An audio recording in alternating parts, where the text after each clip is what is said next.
Hey, what's up, level uppers? It's me, the Beast and Jay, here once again for another episode of Game On! So another E3 has come and gone once again, and gamers are left with a ton of new amazing games to look forward to in the holiday season to come. But other than a slew of great content shown at this year's E3, one other thing seemed pretty prominent to this gamer, and that's the next generation of games and gaming consoles being pushed to the front of the line. And by that I mean it seems that developers and publishers alike are all pushing for their next generation games on the new gen consoles come this autumn. But before you pack up that PS3, 360, and Wii U,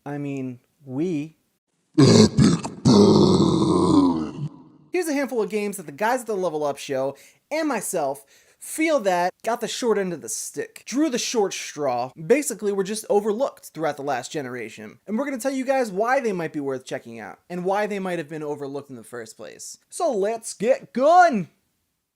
First up we have Mike's choice, Kingdoms of Amalur Reckoning. It's a single-player action role-playing game. At the time of KOA Reckoning's release, it had to compete with the likes of the Elder Scrolls Skyrim, which was a very deserving juggernaut months after its release, says Mike. It also had bad publicity weighing it down on top of what Mike feels are unfair reviews from those jaded by Bethesda's shaded glasses.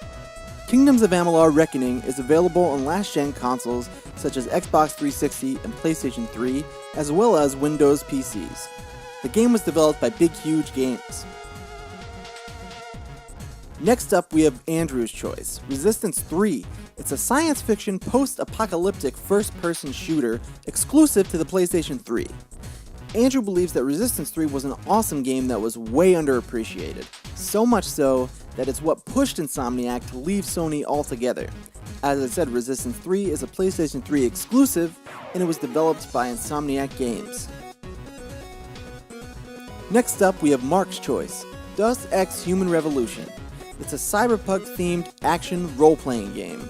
Although Mark feels that this game's underappreciation was partly due to the fault of their marketing strategy, as the game was billed as a third-person shooter, but it played much better as a stealth game. Deus Ex Human Revolution is available on Windows PCs and last-gen consoles such as Xbox 360 and PlayStation 3, and the game was developed by Eidos Montreal. Next up we have Greg's choice, which is Outland, a 2D side-scrolling platforming game. Outland was released the same week as the PlayStation Network's outage back in 2011, and Greg feels as though it was a fun and really cool concept, and the gameplay was great, but he never really saw it get any true recognition for it, partly due to the outage. Outland is available on last-gen networks such as Xbox Live Arcade and PlayStation Network, and the game was developed by Housemarque Studios. Finally, we have my choice, Darksiders 2. It's an action role-playing hack-and-slash game. The game was the best-selling game the month of its release, but with the game's publisher THQ stating that the game did not perform to their expectations only 4 months later, and the publisher's soon after demise, the game never really got the after-launch support it should have. Darksiders 2 is one of the best action RPGs I've ever played, with some of the best dungeons I've ever had the privilege of solving my way out of, and it deserved far more recognition than it received. Darksiders 2 is available on Windows PCs, Xbox 360, and PlayStation 3, and the game was developed by Vigil Games.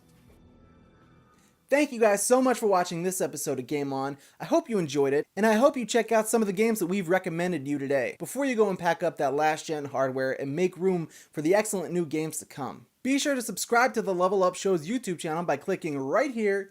Be sure to subscribe to the Beast and Jay's YouTube channel, that's me, by clicking right here. Thank you guys so much for watching once again, and I hope to catch you next time on the next episode of